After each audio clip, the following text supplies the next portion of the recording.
also here. All right, so we're going to be giving you guys the material you guys need to study for the exam and pass the exam as well. All right. Um, we're going to be breaking you guys into groups by whatever test you're taking. So for the sergeants, you guys will be going with Deputy Inspector Martinez, and lieutenants are gonna go with Deputy Inspector Mahia, and then captains will be going with me. All right, so look out for the notification for the breakout Zoom, and then you guys will join, and then we'll go from there. You guys have any questions? No, sir. Sounds good. No, sir. No, sir. No, No, sir. sir. No, No, sir. sir. All right. Just stand by, and I'll be assigning your breakout rooms now.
I think you're fine, Omar.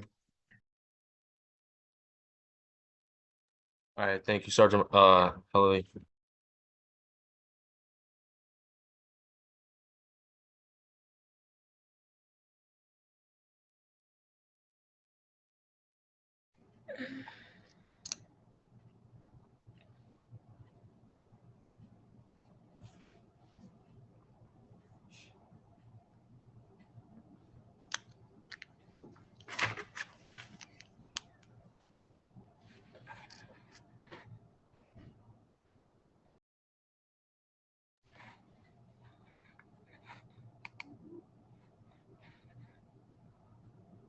Just gonna give another minute or so for the rest of the kids to join.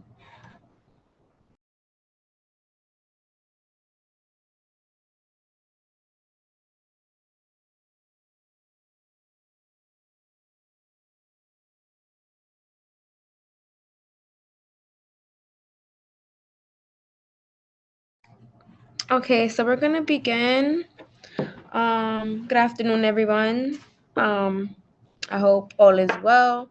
So today we are going to go over everything you need to know as a sergeant. So I hope you guys are taking notes so you guys can be prepared for the test.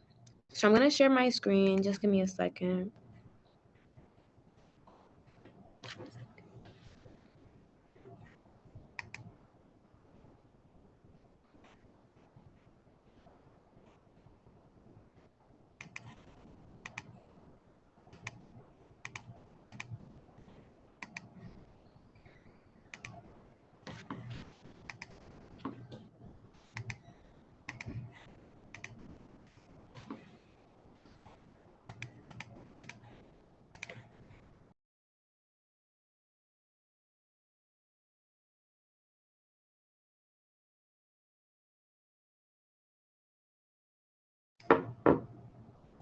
Can everyone see my screen?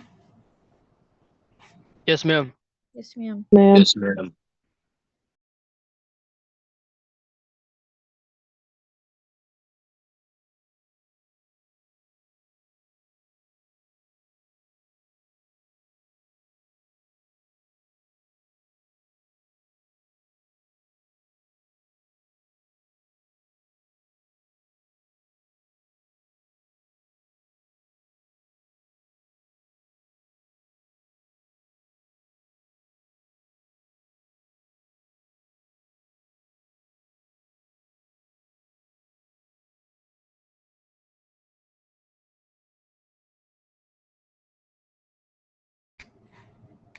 My apologies for technical difficulties, but we're here. Okay. So first, we're gonna start with the chain of command. So if you don't have this jot down already, jot it down. So of course, obviously, Explorer is nothing. The corporals should have 2-pointed chevrons, sergeants 3-pointed chevrons.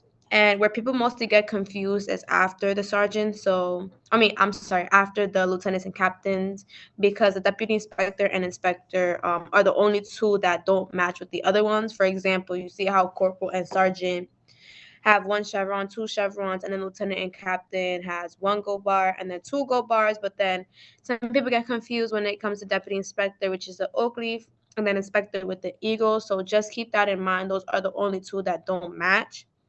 And then you have deputy chief, which is 1 star, assistant chief 2 stars, explorer chief 3 stars, and chief of explorers 4 stars. So you guys know that deputy chief Hadman has 1 star. So just to let everybody know. And then let me know when you guys have jotted that down so I can move to the next slide.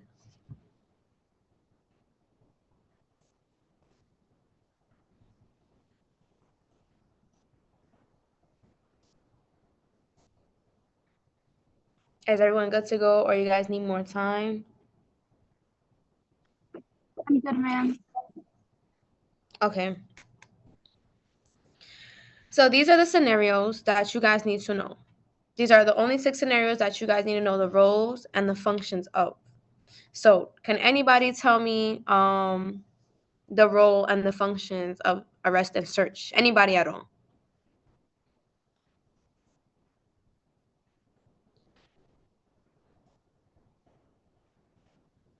So no? Nobody can tell me? Um, can I? Yeah, you Can can you? go ahead. Yeah, you Okay. can go ahead.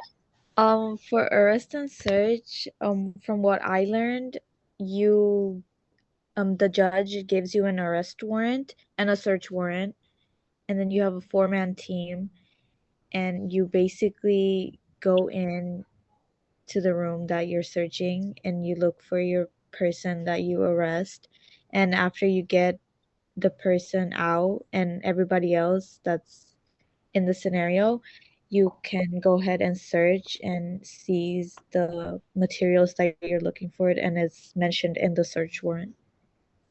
Okay, so yes, that's a very good idea of it. But going into more detail as the certain roles and functions of each position. So as you guys know, in search and arrest, you're all tactical. Like you guys are all in a line to be tactical and get ready to knock on doors, say DEA search warrant. So you need to know the specific where the team leader goes, team leader's partner, the backup, and then the doorman. So you guys need to know where each person goes in the line. And then also the role and the functions once you go inside the room. So once you go to arrest the perp, you need to know where the team leader goes, where the partner goes, the functions of team leader and team leader's partner, and the third person in the room, and obviously the doorman. So can anybody tell me, once going into the room to arrest the perp, what is a position and what does the team leader do, or the role of team leader in the room?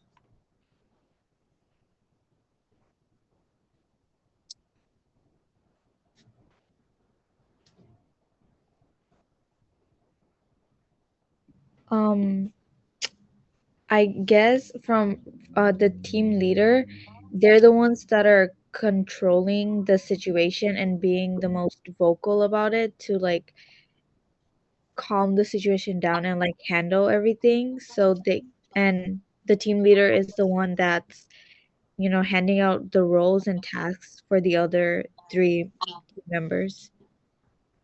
Yeah, that's a good gist of it as well. But basically, to break it down, the team leader is the one that's the most vocal. They're the one that's calling the commands. They're the one that's taking charge of the whole entire team. They're the one that's saying, this is what we're gonna do, this, that, and the third. So that's team leader's role. Team leader's partner is also team leader's backup, but they're also making sure, just in case in a scenario, team team leader's partner can take control of the situation. So if team leader gets stuck, The drills? I mean, every parts of the scenarios. Well, you should already know. I know, but like, do we have some? whoever had themselves unmuted, it's fine. Like I said, we'll continue. Team leader's partner will also take charge of the situation and be backup to team leader. The third person in the room, which is backup, they're just making sure that once they go on inside the room, they're making sure that there's no other perps inside the room, because in scenarios there could be more than one perp. They're making sure that they are passing down cover in the room, and they're also making sure that once they do arrest the perp, they pass the perp to the third person, and third person brings them out to the doorman. Now, doorman's role. Does anybody know the doorman's role? Don't the doorman take the perps out to frisk them and search them, ma'am? So basically, you take them outside of the room, pass them to the door person. The door person basically searches them head to toe. Also, you have to make sure, because not everybody asks this, but you have to ask the identification of the perp that you are arresting, making sure that the name of the perp that's on the search warrant is the exact person that you guys are arresting. And you also have to make sure they fit the description, of course, making sure they have no weapons, of course. But that's one thing that I don't see a lot of people do, is ask for identification, or do they have any identification to make sure that they're the person that you're arresting. So is everybody good on arrest and search? Yes, ma'am. Yes, ma'am. Yes, ma'am. Yes, ma'am. And then, is there anything else that you guys want me to clarify more or get more in depth with arrest and search?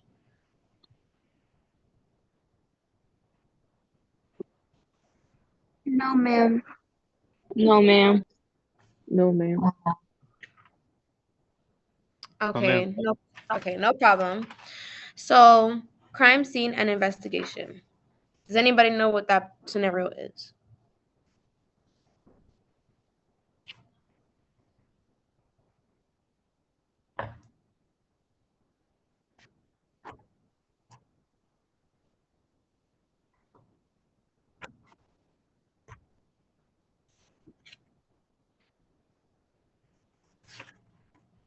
Okay, yeah. Anybody else wanted to add on to what he said?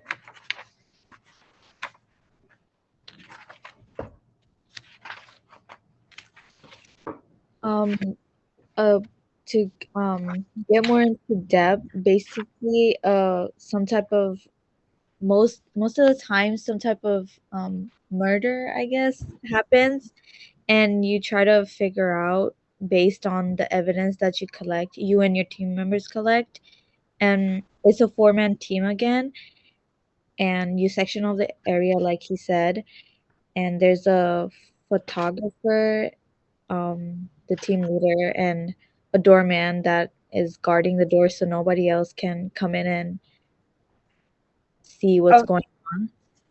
yeah, basically that's a good gist of it as well. So yes, crime scene investigation, obviously it's a four-man team. Basically, obviously team leader, team leader's partner, and backup is the same thing. It's just crime scene investigation has to deal with more of like getting into more depth of what happened in the room. Obviously, you have to put the crime scene tape. The different roles would be like, let's say team leader takes the role of the fingerprinting. Obviously, the fingerprinting, you have to dust the fingerprint, you have to take it from with tape and then put it onto a certain paper that you have. Team leader's partner could take the role of a photographer, taking pictures of everything, making sure that everything in the room is placed into the sheet of paper that you guys have. Backup is the one that's is also labeling, making sure that everything is labeled in the room. Everything is also getting collected once you guys have everything. And then the doorman, obviously making sure nobody comes into the room, and making sure that once you start the scenario, you have to make sure to announce to the judge that you're putting the crime scene tape and putting on gloves. You have to make sure that happens. And in first aid as well, you have to say judge putting on gloves. So you do not want to enter crime scene or first aid without gloves on. So obviously, you'll just literally walk in, you'll talk to the person, well, the landlord of the apartment or whatever, and speak to them on that you're here to collect information on what happened, stuff like that. So, is anybody confused on that? No, ma'am. No, ma'am. No, No, ma'am. ma'am. No, ma'am. No, ma'am. No, ma'am. Okay. So we're gonna move on to domestic violence. I think everybody should know about domestic violence because domestic violence is the one that I feel like everybody has at least done in one comp. I don't know if you haven't, but so anybody know a gist of domestic violence and they want to tell me the roles?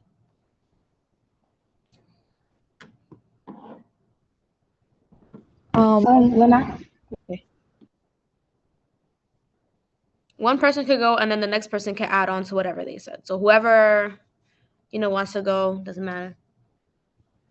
was gonna say when I've done the domestic violence scenario, there had been 4 officers.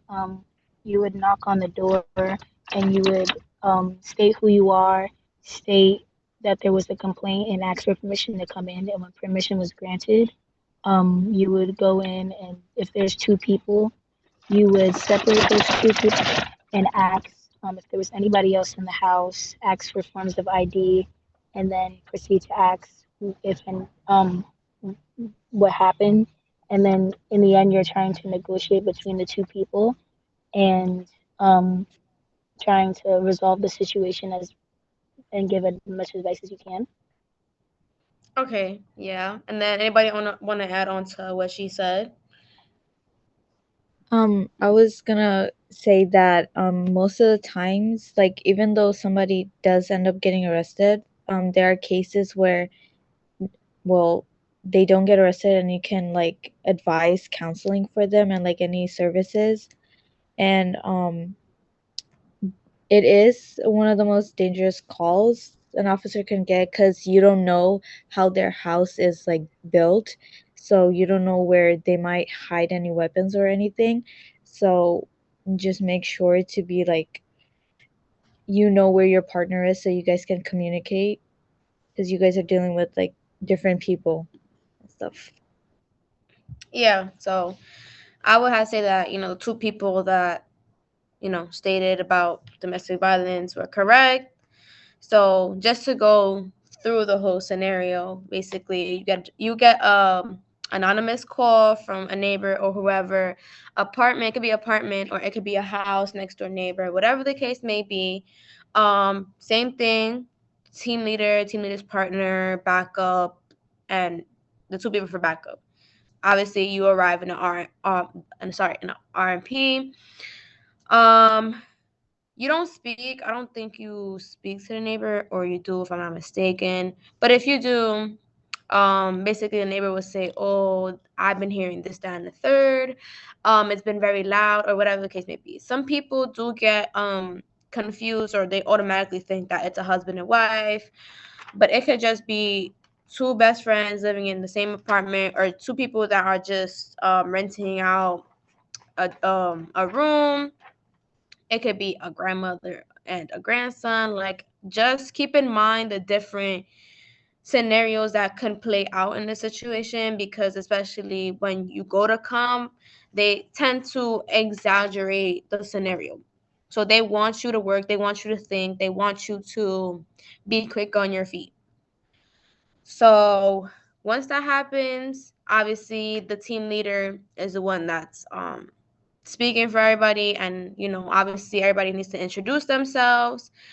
And then one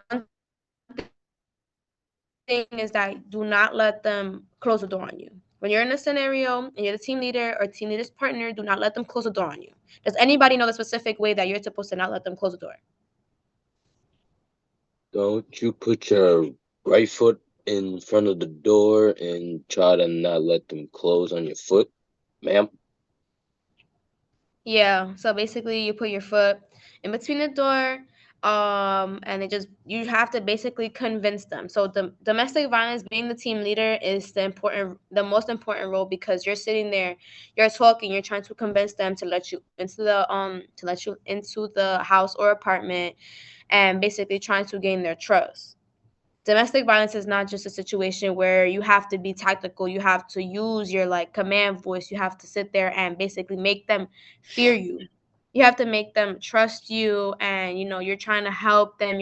You're trying to give them any excuse to sit there, let you in, sit there and talk, sit there and try to figure out something that can help the two people.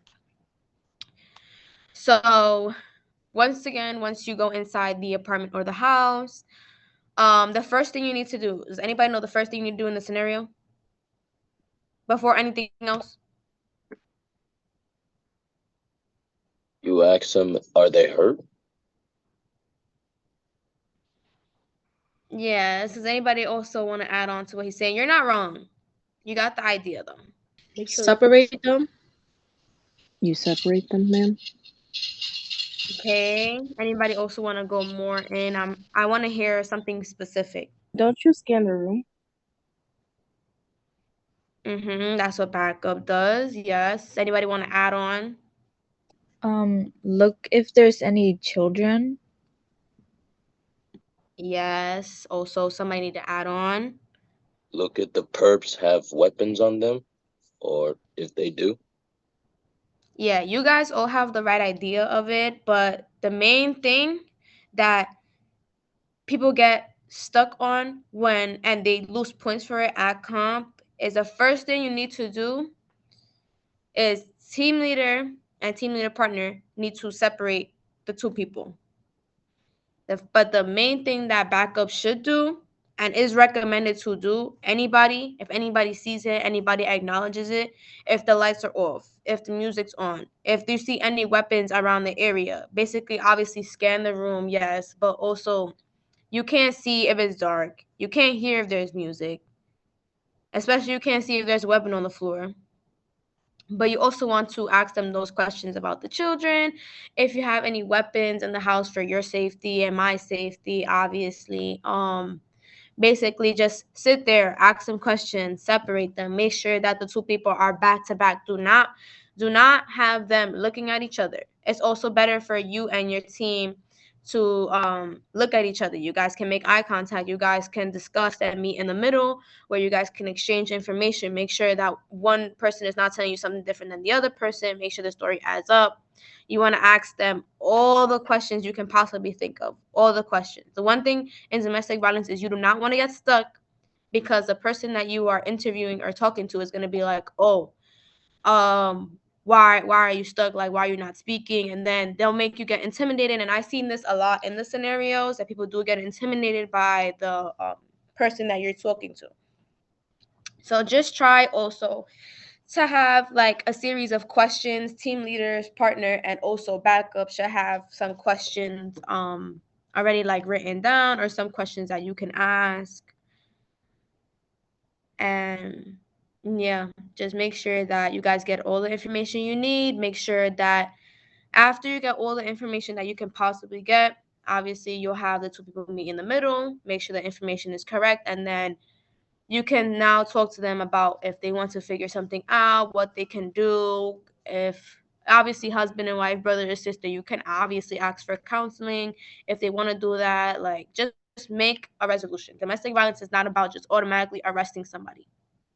And then obviously you want to ask them if they're injured. If they're injured, call a bus automatically. If you see like any movement of them holding their hand, them holding their, like any type of movement, also analyzing them, they can be like, oh, are you hurt? They're going to be like, no, I'm not hurt. Oh, so why are you doing this? Like, oh, because this, that, and a third. Okay. But you also want to just call a bus just to make sure, I would say. So does anybody have any questions about domestic violence? No, ma'am. During the scenario, do you like, you know how you guys, you have to like question, ask questions, try to find a solution. I think the officers take turns, so they could hear each of the perps, like I mean, the family,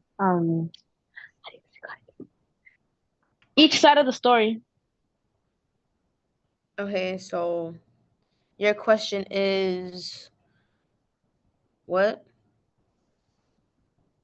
What's it called? For when you question them, do you like switch? Like, let's say I'm talking with like the mother, then I make eye contact with the other officer and like switch so I could hear both of their stories. No, you don't do that. The reason why you do that is that's what team leader's partner and um then the other backup that's with the team leader, you guys meet in the middle and they talk and they exchange information. You cannot leave the person that you're interviewing to then switch and interview another person. The reason for domestic violence is for you to create some type of trustworthy and relationship with the person you're talking to so they can give you the right information that you're looking for. So you want to sit here and then walk away. Then next thing you know, you're leaving your partner for 1 second by themselves. They can easily get up and if they have a weapon on them, shoot your partner. They could tackle your partner. Just also think of it as like a real life scenario. So you don't want to leave your partner behind. And you don't want to leave them by themselves. Mm-hmm. Okay, any more questions about domestic violence that some people might be confused about? No, ma'am. So everybody's good on that? Yes, ma'am. Yes, ma'am. Yes, ma'am. All right. Hostage negotiation. I know some people might not know the whole gist of hostage negotiation, but I just want to hear what some of you guys have, like maybe an idea. So does anybody have an idea of hostage negotiation? Can you hear me? Yes. Would you mind if I share out the roles of it? Yeah, go ahead. All right, so what I have is hostage negotiation. The roles of that are runner, the negotiator or the person that talks to the hostage, the coach, which writes down the important info. And if I didn't explain the runner gets the item needed and gets it back ASAP. And the note taker, which takes notes, organized and ready for supervising. Okay. Basically, she just explained hostage negotiation. Literally the roles of all the people. Did everybody get that down? If so, then can you just repeat it for them, like slowly, so they can write it down? Sure. So, hostage negotiation roles are the runner. The runner gets the item needed and gets it back ASAP. Next, the person speaking to the hostage, also known as the negotiator, gets the info out of the perp. The coach writes down important info and passes it back in the front. The note taker, the last role, takes notes, organized and ready for supervising. Everybody got that?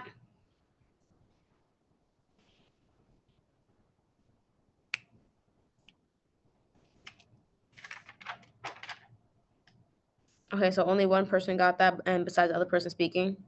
Yes, ma'am. Yes, ma'am. Yes, Wait, ma'am. Can you just repeat the Yes, coach? ma'am.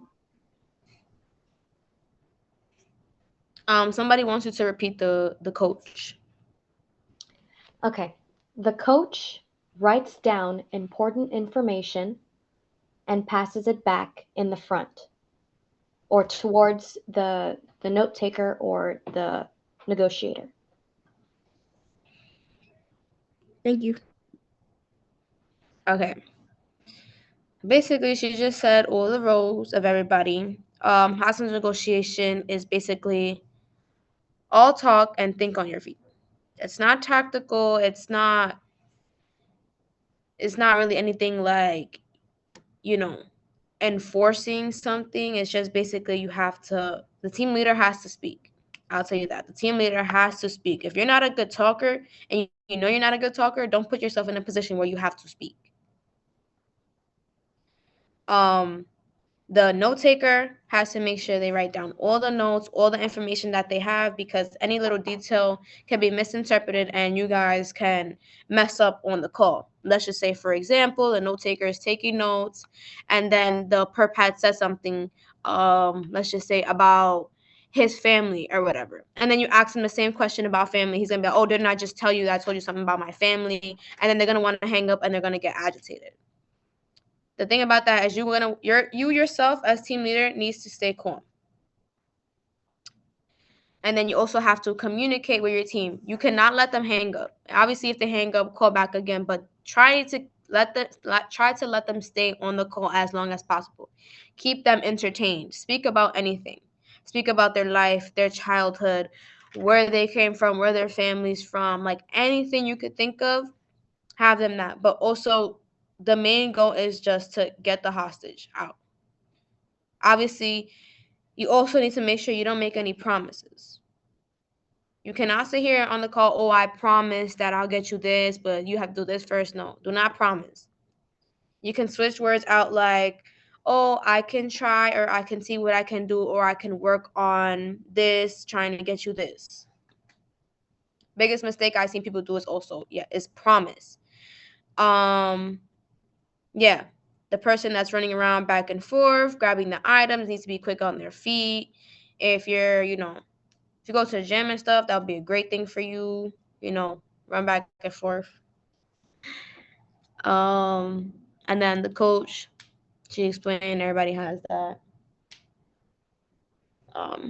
So is everybody good on that? Do they feel like they need more in depth on hostage? No, ma'am. No, ma'am. No, ma'am. No, ma'am. No, ma'am. Okay. So we're gonna move on to the next traffic stop.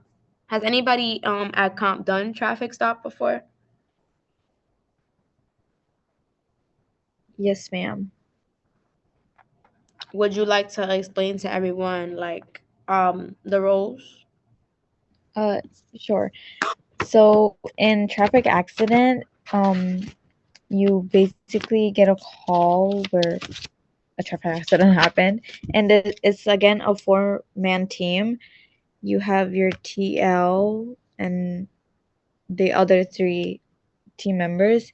The team leader does all the paperwork, like filling out the information, and the next 2 members, they help you get the information, like the skid marks or like if the lights are functioning or not, and like talking with the driver and whoever was involved in the traffic accident.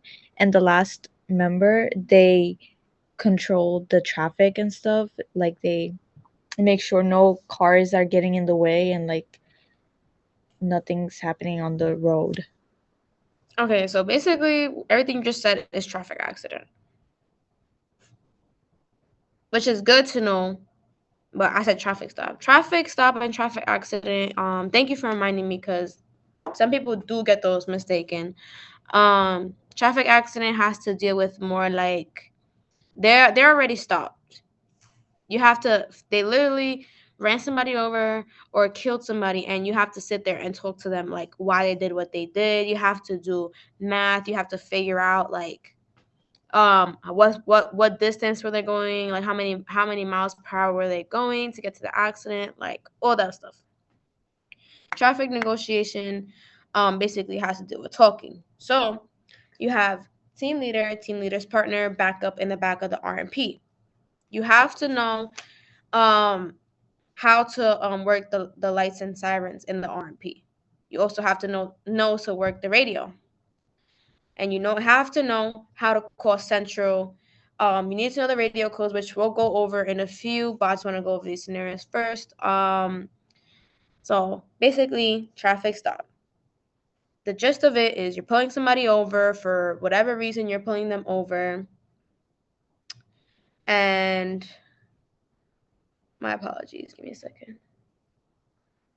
Yeah, you're pulling them over for whatever reason. You, team leader and team leader's partner, you get out of the RMP. They walk to the opposite sides of the car. Obviously, does anybody know the first thing that you're supposed to do when you get out of the car? Or not even before you get out of the car? I want to see if anybody caught on. Report to center.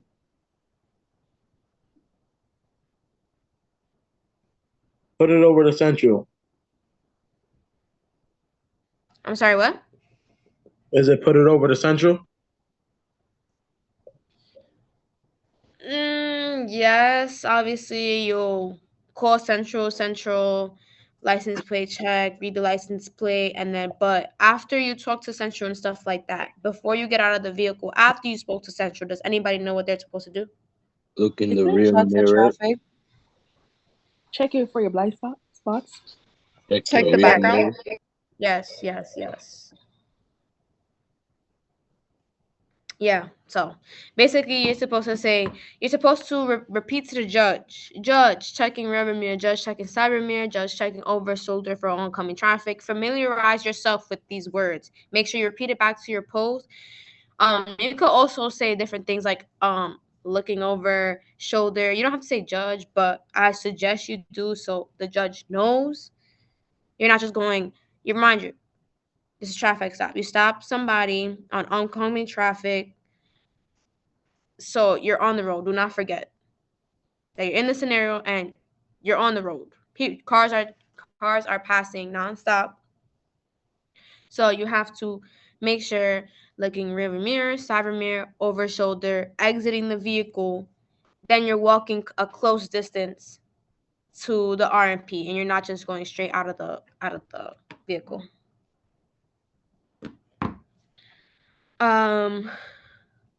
Once you do that, once you get out of the vehicle,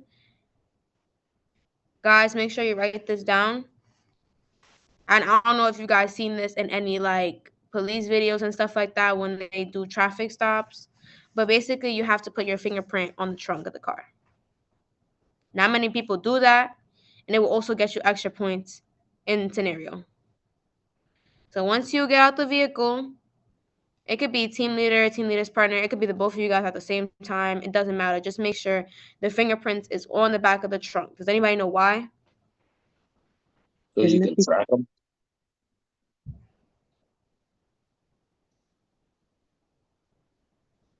And you can track them. Exactly. Yeah, exactly. So whatever, you walk up to the perp. Does anybody know how you're supposed to walk up to them?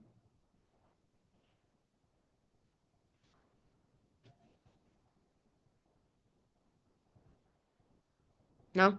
Yes? Maybe? Caution? So basically, you don't just walk up to their door. You don't basically walk up there. You walk up, try to be in the crack between the driver's seat and the back seat. You want to be in the middle and you want to be slanted. So your gun facing, your gun facing like that middle crack of the door. So you're not right in front of there. And just in case if they try to open the door on you, you could just close it right away. You want to check if there's kids in the back, stuff like that, but you want to be very like tentative. You want to make sure they're not grabbing for something they're not supposed to. You want to make sure that they don't run off. Obviously, in the RMP, you have to tell them to put their keys on the hood, on top of the car. Make sure the engine's off. Obviously, their hands tend to. And yeah. So basically, if all goes well in the scenario, you'll just end up writing them a summons or a ticket or anything like that. I apologize for that. Writing them a ticket and summons, and then scenario over. Worst comes to worst, basically, they'll take out something and they literally shoot you, and scenario's over. Barely got a chance to talk to them and stuff like that. So just be attentive to them. Make sure you introduce yourself. Hi, my name is Officer This is my partner. You want to make sure that you're letting them know why you stopped them. Did somebody say something? Oh yes. Would you check for the VIN number? I'm sorry, what? Would you check the VIN number? Well, I mean, you already gave the license plate check to Central, so they'll let you know if the car is stolen. It also depends on the scenario as well. If the car is stolen, if the car is fine, if the car matches a robbery in progress, like it all depends on what Central tells you as well and the way to approach the vehicle. But obviously, if you stop them first, license, registration, and insurance, you have to ask them for that. Then you'll say you'll be right back. You have to watch them, tell Central. Make sure that their license is not expired. Make sure that they don't have Central's gonna tell you like license is expired. They're not supposed to be driving. License is suspended. They're not supposed to be driving. So stuff like that also depends on what Central tells you. The way you should approach the vehicle once you come back out again. Okay, thank you. Yeah. So you don't need backup until they say that the car is stolen or there's any other reason why you just didn't regularly stop a car and the car is fine just because they stopped the red light. But most likely, Central's going to sit here and tell you, oh, that the car is stolen. You have to be tactical once you get out the vehicle, and backup also has to come with you. And then that's when you'll call the commands for them to step out of the vehicle. You tell the driver to step out the vehicle first. Then you'll tell the passenger to step out the vehicle slowly. You'll arrest them. Same thing as arrest and search. Search their pockets, arrest them, and stuff like that. So is everybody good on traffic stop? Does everybody have an idea of traffic stop? Is there any questions that I can answer for anybody on that? No, ma'am. No, ma'am. No, ma'am. No, man. No, ma'am. Okay. All right, so we're gonna move to the next one, which is the last one, which is burglary. Has anybody done burglary before at comp?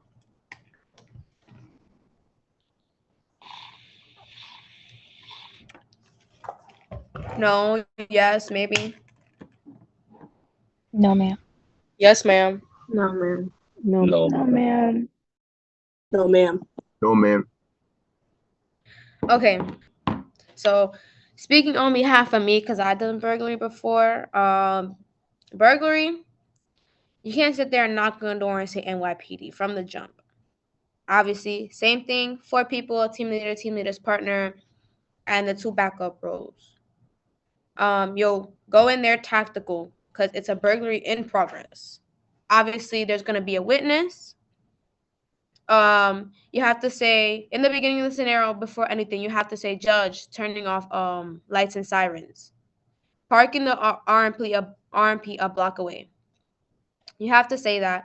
If not, the judge is going to assume that you just parked the RMP with lights and sirens in front and you scared the perp away or something.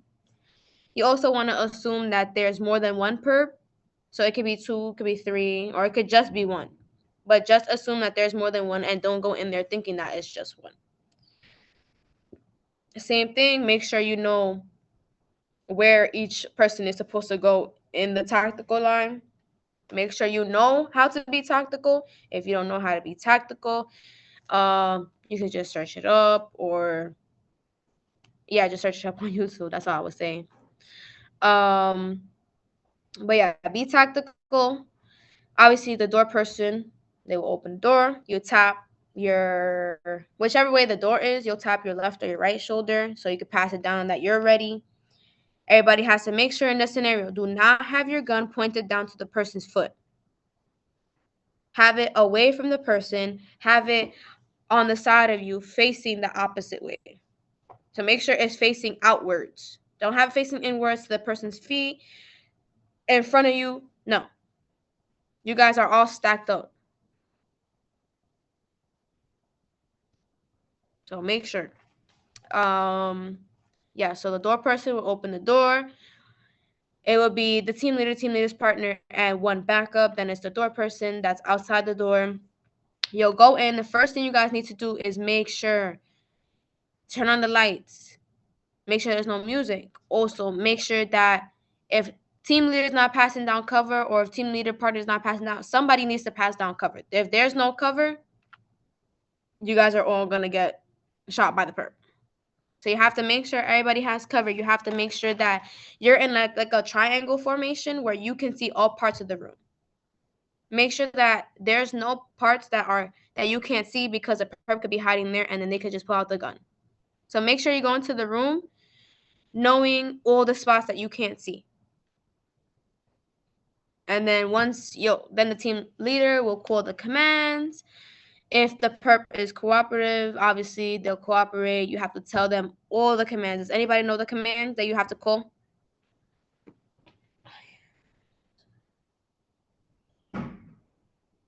No, ma'am.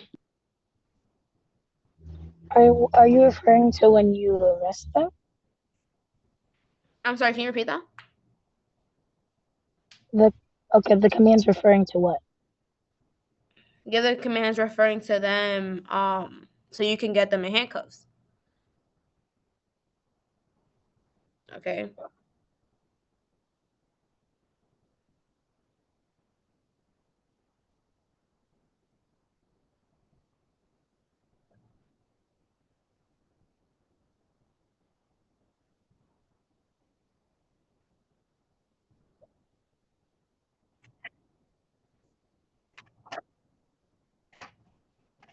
Yeah, that's good.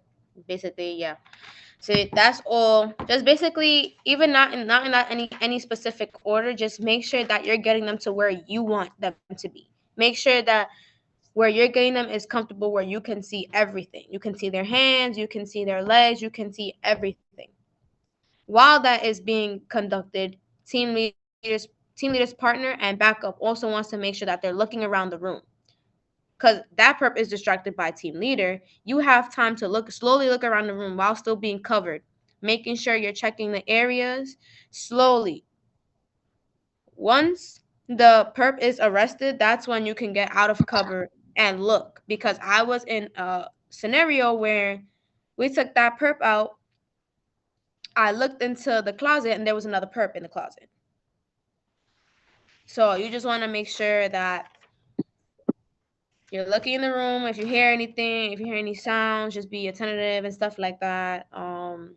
Obviously, the backup takes the perp out of the room and gives it to the doorman. The doorman searches, make sure the identification matches. And yeah, pretty much it. Put the perp in RMP, read the rights, and just the other people in the room will keep searching, make sure there's no other perps, make sure if there's weapons, the weapons are secured and stuff like that. And don't forget that it's an anonymous call, or you'll meet the neighbor.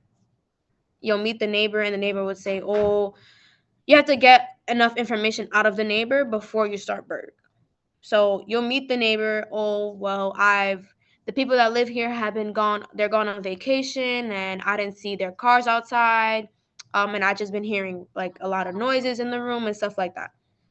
So at least you get some type of information. You ask them about the exits, any exits in the house, house or apartment. Ask them if they have a fire escape. Ask them if there are any children, pets, stuff like that. So is everybody good on Berg? Yes, ma'am. Yes, ma'am. Yeah, go ahead.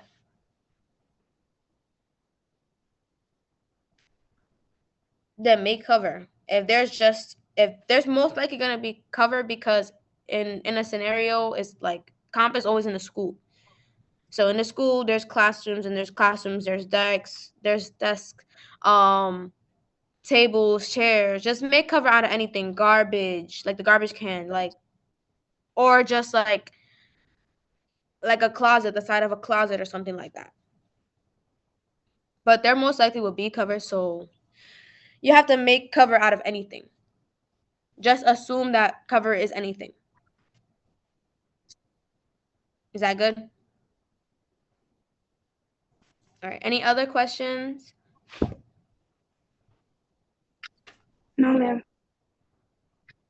Okay. Does everybody got No, the ma'am. role of each person? Team leader, team leader's partner, backup, and doorman? Yes, ma'am. Yes, ma'am. So I'm going to move on to the next slide. So we're done with scenarios. Okay, these are the radio codes that I was talking about. Make sure you know these specific radio codes, jot them down, take a screenshot, take a picture, or anything like that. Obviously, 10-1, call your command. 10-2, return to your command. 10-4, acknowledgement. 10-5, repeat message. 10-6, standby. 10-10, possible crime.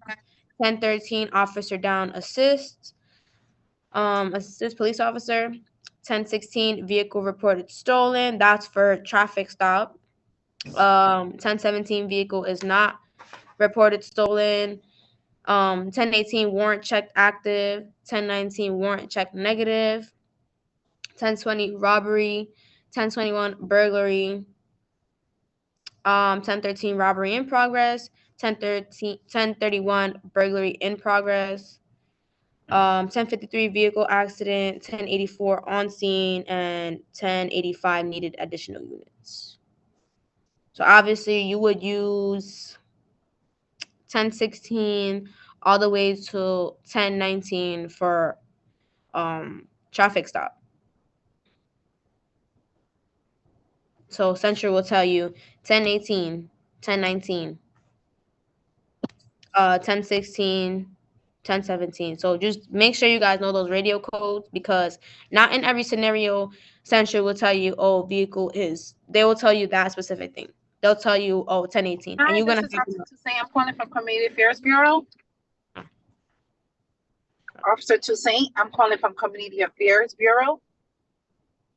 Yes. I'm calling just to let you know that P.O. Diaz, Catherine Diaz, and Ortiz Hernandez will be assigned to All Night New York tomorrow as a 1,500 hours to 600 hours. No problem.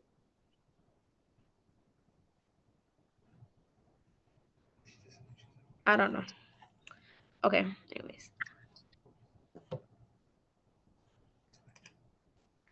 Anyways. Everybody can hear me? Yes, ma'am. Yes, ma'am. Yes, ma'am. Okay. Does everybody have this? Yes, ma'am. Okay, make sure you guys familiarize yourself. Make sure you guys study all of this. Make sure you guys get used to it. Repeat it to yourselves over and over again, because I guarantee you one of these or two of these or three of these is going to be on the test. Okay. Does everybody know the phonetic alphabet, so I don't have to go over this? Yes, Yes, ma'am. ma'am. Or as you're reading a license plate to Central, you can say, instead of saying Adam, you can say Alpha or whatever. Just make something up, so you're not clueless. So, does anybody need to jot this down or take a picture? Yeah.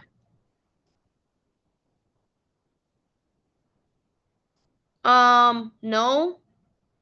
But if you're using like the military phonetic alphabet, make sure you know all of them. So don't try to mix up military and this one. Sorry, can you repeat the answer and the question? I didn't hear it. Oh, he was just saying that does he have to use this specific phonetic alphabet, which is the NYPD phonetic alphabet. But I was just saying that if you want, you can use this, but you don't have to if you're using military phonetic alphabet, which is Alpha, Bravo, Charlie, Delta, etc. Then you have to make sure you know that because you don't want to mix this and the military phonetic alphabet. Okay, thank you, ma'am. All right, no problem. Is everybody good on this? Yes, ma'am. Okay, no problem. So I'll just go to the next one. Okay. This is an important part of the sergeant exam. Make sure you guys make flashcards for this because you guys need to know everything on the patch. Who made the patch? When was the patch implemented? When was the patch made? Excuse me, ma'am. Yes. Can you move that thing that says Zoom is sharing your screen? Because there's something at the bottom. Thank you. No problem. Make sure you know what the eagle is, so I'll just go over it real quick. The patch was created by Kent A. Jeffries on July 12, 1973, and implemented in 1974. So don't get those 2 dates confused. He made it July 12, 1973, implemented the next year, so 1974. The circle of Oh, the circle. I don't know this circle. I'm sorry, what? Oh, my bad, man. I didn't mute. Oh.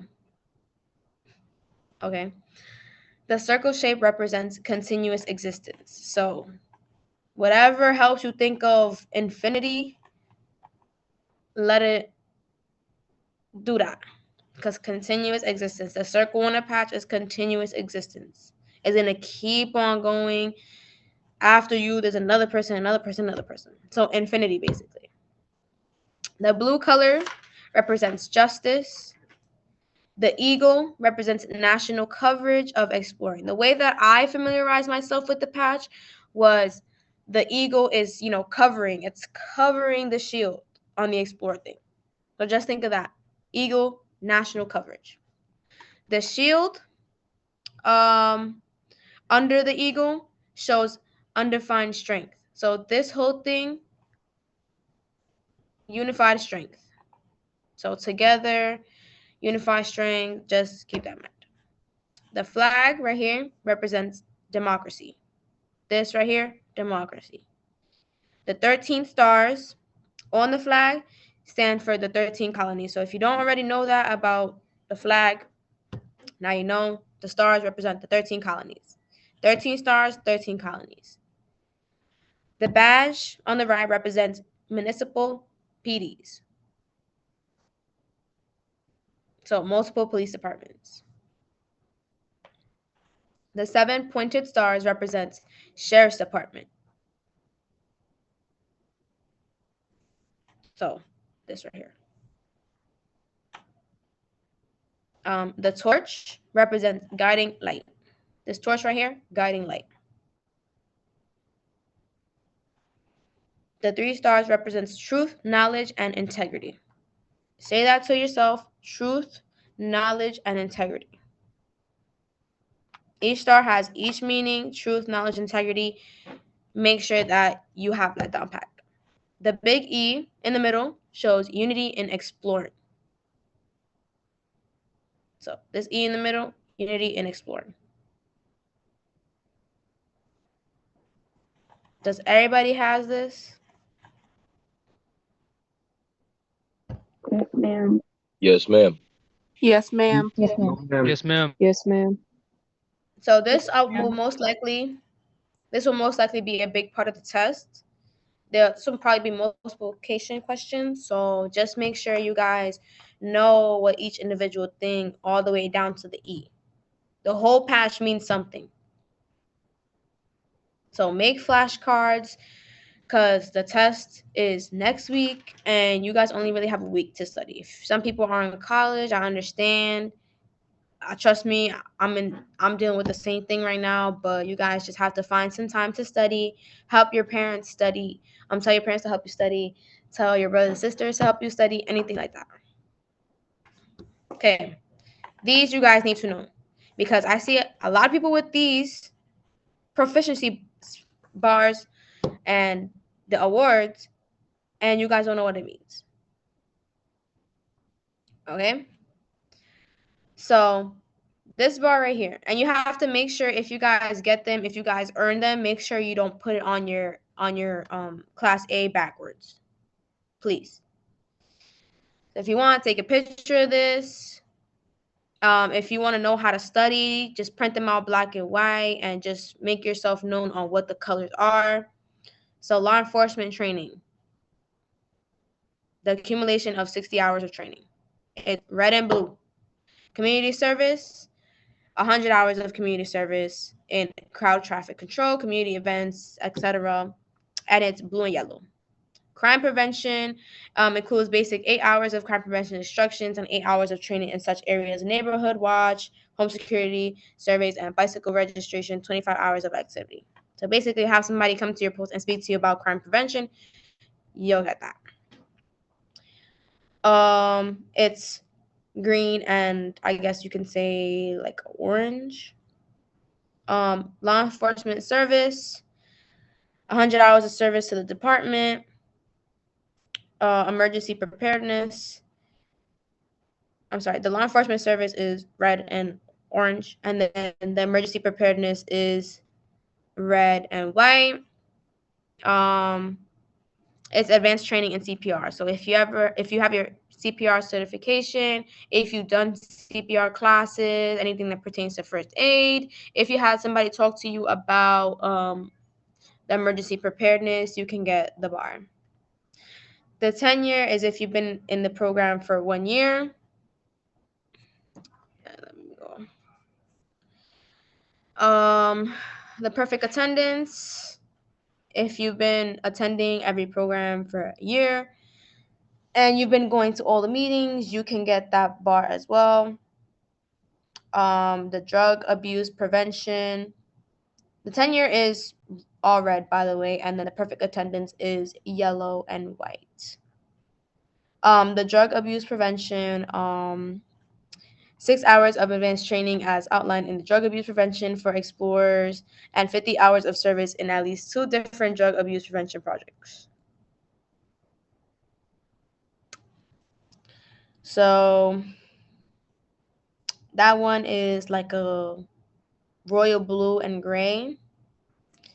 The National Law Enforcement Exploring Conference bar. Sorry. It's attended National Conference Academy, attended National LE Academy. So I don't know if you guys heard of that before, but our old Explorer chief went to that and they got that bar. That's like a whole thing, like a whole academy. That one is all green. The National Law Enforcement Explorer Academy is not the one that you guys think.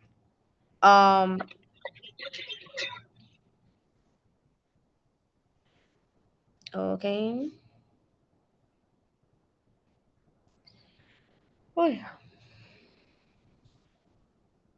So this is this one as well. Presented to explorer who attended more than one national conference. Device should be placed on conference bar.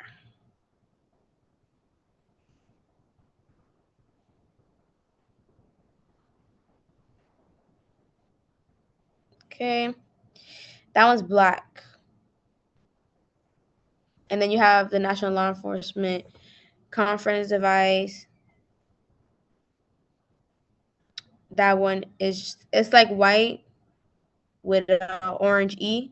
So just think of the Explorer, the E on the Explorer patch. That will help you. The Eagle or Gold Award recognition, which is red, white, and royal blue. It be worn by an explorer who has achieved the Boy Scouts of America and Girl Scouts of America USA highest award and honor. So if you were in Boy Scouts of America, Girl Scouts of America, and you got that award, you can wear it on your Explorer uniform. Obviously, the Explorer of the Year, if you've ever been Explorer of the Year in NYPD and stuff, you can get that award on your uniform. The Fitness Award, show a level of understanding of importance of physical fitness through testing. The fitness award. Award to explorers who have. Oh, that's not that one.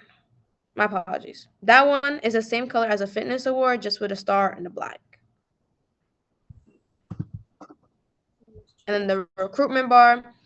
To explorers who have recruited new explorers to their post, the explorer who was referred must stay in the post for at least 6 months for you to get the bar. So if you refer somebody to the program and they've been in the program for, I would say, more than 6 months or whatever, you can get the bar. So does everybody have this? Question, ma'am. Mm-hmm. The Explorer of the Year bar, is that only a bar you can wear for the year that you got Explorer of the Year, or can you continue to wear it after that year passes? You can continue wearing it after, because you got Explorer of the Year. Like, you got it. So you can wear that. It doesn't have to be just for the year. All right, thank you, ma'am. No problem. All right. Everybody has this. Is everybody good with this? I'm sorry, I just have one question. Mm-hmm. For the recruitment bar, can you tell me the colors again? Oh, the colors are, how can I explain this? It's like I would say olive greenish. I can't explain the color. Olive green with like a burgundy-ish red and olive green, I guess. All right, so or like a dark green. just simply saying it's different than all the colors from all the other bars. Yeah, basically. Okay, thank you. No problem. Anybody else has any questions on these? No, ma'am. No, ma'am. No, All ma'am. right. Everybody's good on this. If you want to take pictures, write it down, memorize it, study on that. Maybe most likely 1 or 2 multiple choice questions will be on that. Or it will tell you, or it will be like a written part where you have to explain what it is. So just familiarize yourself with that. Okay, the uniform. If you don't already know this, why are you taking the exam? I'm sorry. But I'm sorry, if you don't know this, why are you taking the exam? This is key. This is crucial. Please, please, please, please, I would say this as upcoming sergeants, if you are the highest rank in your post especially, make sure your post looks as sharp as possible. Make sure that your post is able to get uniform. If it's not, you have to tell your post supervisor to email Officer Toussaint. So obviously, think about the uniform, the Class A uniform from head to toe. I'm not going to go off of this, but I'm going to go off of the head to toe. So you got the beret. Going down, make sure there's no jewelry. Make sure for females, there's no, your hair is slicked back. For males, make sure you're groomed. You have the beret. Then you have your navy blue as a sergeant, corporal and sergeant, or white if you're lieutenant and up. The gray trousers with the navy braid. Make sure you guys know this because this is exactly what the pants are called. Gray trousers with navy braid. Those are the pants. Make sure you have black socks and a white V-neck. This is crucial to uniform because if uniform inspection is done at one police plaza or any place that has higher ups like the chiefs, they will do uniform inspection and they will check if you have the V-neck. Make sure you have the leather shoes, black smooth leather shoes. That's what it's called.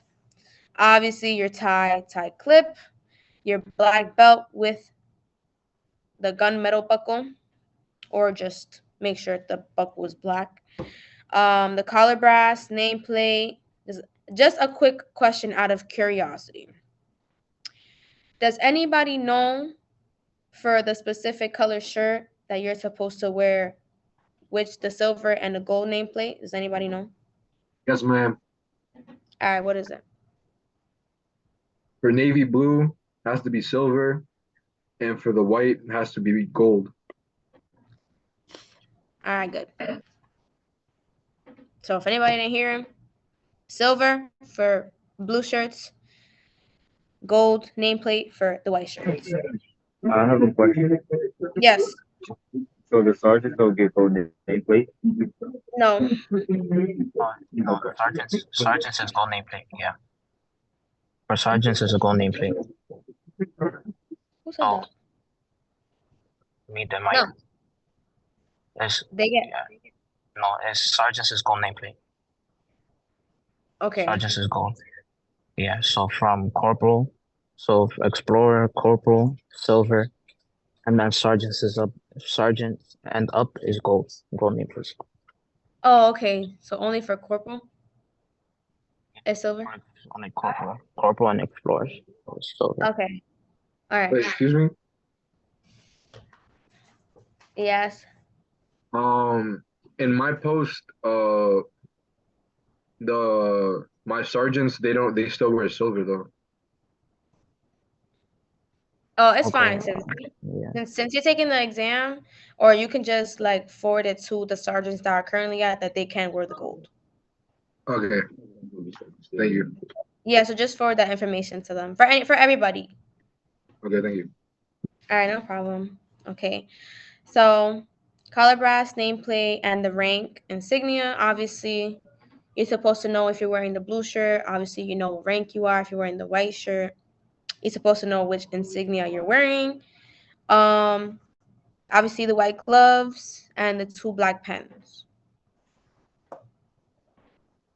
Does everybody have that? I would just say mostly focus on the what the name of the pants are, because they're gray trousers with navy braid. Not everybody knows that. Obviously, no collar brass, nameplate, rank insignia, the black smooth leather shoes, and then that's pretty much it. So this is a Class A uniform. Make sure you know from head to toe what the Class A uniform is. Okay? Everybody good on this? Yes, ma'am. Yes, ma'am. Ma'am. Yes, Does ma'am. anybody have any questions? Everybody good? Sorry, can I ask one question? Yeah, go ahead. So I might have misheard you, but the nameplate that goes on uniform that doesn't change in silver or gold, does it? Yeah, it does. Like when Okay. you're a sergeant, Chief Hammond said that corporal, explorer, and corporal, if they have uniform, they have the silver, and then the sergeant and up can have the gold nameplate. And that's nameplate and rank insignia. Yes, the nameplate, the all the insignias that you wear, they're gold, regardless. Okay, if I'm thank not you. mistaken. Yeah. Just make sure that your insignia matches your shirt. Just make sure you're a sergeant, obviously, blue, and then the chevrons. Okay, so everybody's good on this. Anybody take a picture? Take it now. If everybody got this done, I'm gonna change it. Okay.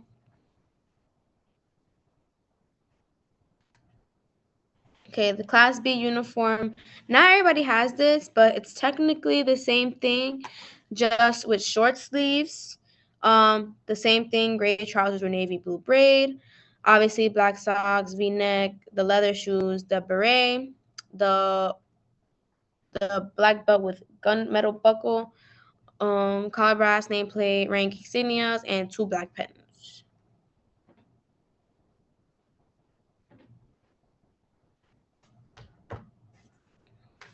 Oh, I have a question. I don't know if it's other posts as well, but is your memo pad also part of that uniform? I would say no, because you have your beret and your white gloves in like your pocket. It's the white gloves are not mandatory because they're not on here, because technically you don't wear them. The white gloves you have, you don't wear them, so they're in your pocket. I mean, if you want a memo book, I guess nobody's gonna tell you anything, but technically, since it's not on here, you're not supposed to have it. Okay, thank you. No problem. So is everybody good on this? Yes, ma'am. So everybody knows the difference between Class A and Class B? Yes, Yes, ma'am. ma'am. Okay, good. All right. So the Class C uniform, everybody gets this mistaken. So your post command, like whatever precinct you're in, which is the Calabras, if I'm not mistaken, I think. It goes on the NYPD side patch of your Class C uniform. So the NYPD patch goes with the precinct you're in. Your Explorer rank goes on the side of your Explorer patch. So that makes it easier because some people do get it confused. Sometimes they don't know if they should put their rank on one side and then the post number on the other side. So you have the navy blue and the white shirt, obviously depending on what rank you are. The sleeves, these are called this is a polo shirt, the short sleeve golf polo shirt. That's what it's called. So make sure you guys have that written down. Obviously, black watch, gray BDU trousers. The BDUs are called gray BDU trousers. Obviously, black socks, V-neck, the jungle boots, the belt, collar brass and rank insignia, the memo pad, and the two black pens. Question, ma'am. Yes. For the shirts, can you also exchange the polo golf shirt with a regular like t-shirt with your command on the back, or is that a different type of uniform? No. As long as it like because a lot of people don't have the polo shirts. If you don't have the polo shirts, I'll say tell your post supervisor to reach out to Officer Toussaint and send her an email about that. But the same thing as like I see a lot of people with the Explorer on the back and their post name on it. I think that's good. I believe that's okay as well. Thank you, ma'am. No problem. Yes. Good question. Good question. I would say reach out to Chief Hadman. Take action in your own hands. Thank you, ma'am. No problem. That goes for everybody. If you don't have uniform, reach out to Chief Hadman, and Chief Hadman obviously will talk to Officer Toussaint and see what they can do for all uniforms. It can be for this uniform, Class A and Class B. So if anybody doesn't have this, a memo pad doesn't have to be the little book that the precinct gives you. It can also be like a small notebook, as long as you have something to jot down things with, jot down notes. Especially if you're in a scenario and you're only doing scenarios and not drills, make sure you have the memo pad because you're gonna need to write a lot of notes down. So does everybody have this? Yes, ma'am. Yes, ma'am. Yes, ma'am. All right.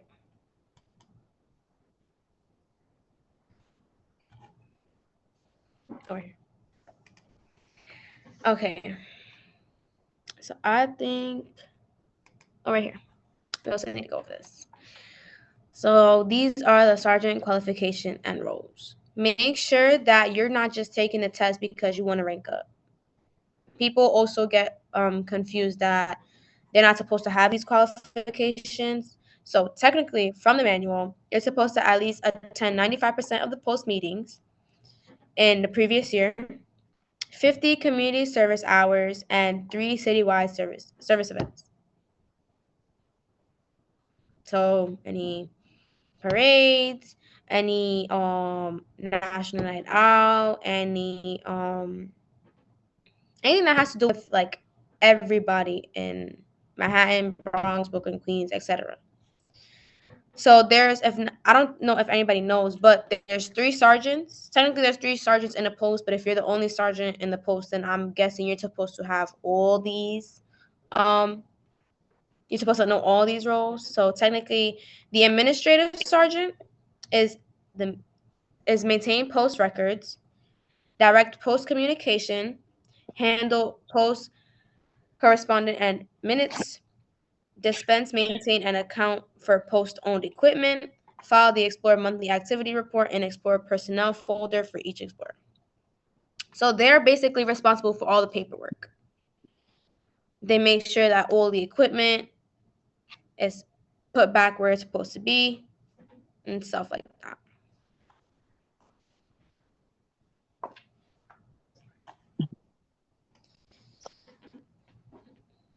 Yeah. Make sure that you understand at least 95% post meetings in the year, 50 community service hours, and 3 citywide service events. Make sure you guys know this. Okay. This is for the squad sergeant. Same thing, but they assume the duties of Explorer Lieutenant Platoon Commander as needed, train the squad as a unit, train squad corporal, responsible for squad members and squad discipline, maintain squad equipment, collect and turn in the Explorer monthly activity and report to the sergeant administrative. So basically, they're more focused on the squad, make sure that when you guys have to get information, their information, basically just focus on every single time you guys go into a squad. Must make sure squad looks presentable and they're all trained as a unit. But it's okay if you guys don't have 3 sergeants in your post. They don't have to take the responsibilities. Obviously, one sergeant must obtain all. It was like, yeah, it was the guy, he just ran toward the hospital. So okay. Once again, anyways, yes. Obviously, if you're the only sergeant in your post, make sure you obtain all these responsibilities. Yep. I feel like we're pulling this through with what they gave us. Does everybody have this? Does anybody need me to go back? Yeah, where we're not sitting here begging for anything. Just saying your mic is on.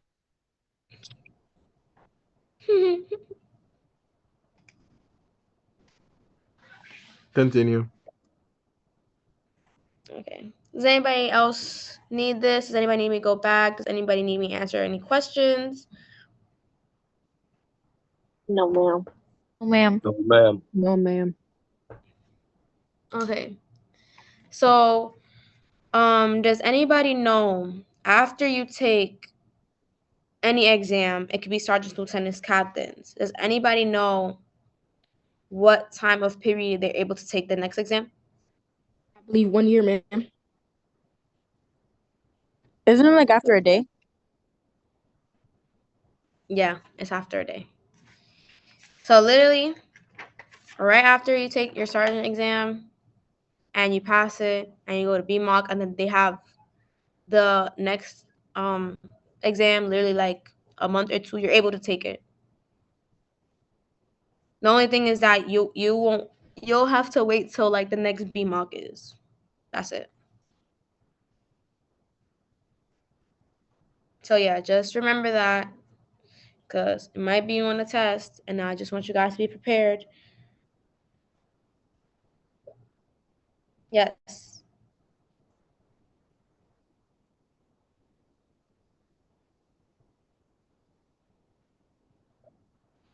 Technically, like test-wise, you're able to take the test, the next test, but you won't be promoted to the rank that the next test you took unless you were a year.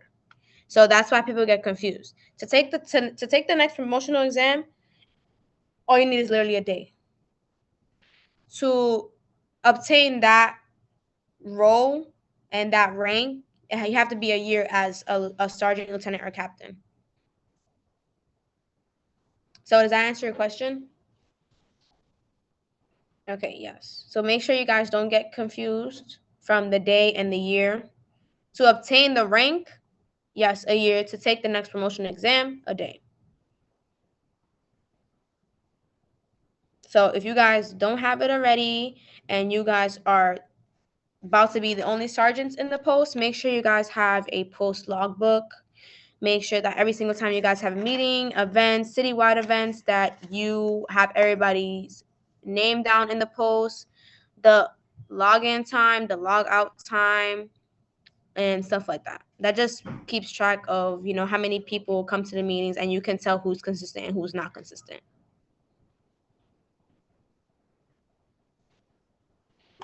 So does anybody else have any questions? Is everybody good on this? Yes, ma'am. Okay. Yes, ma'am. All right. Does anybody need to take a picture of this? Does anybody need to write down? And for yes, squad sergeant, administrative sergeant. Just don't forget that. Also, know these people too. Just like in general, because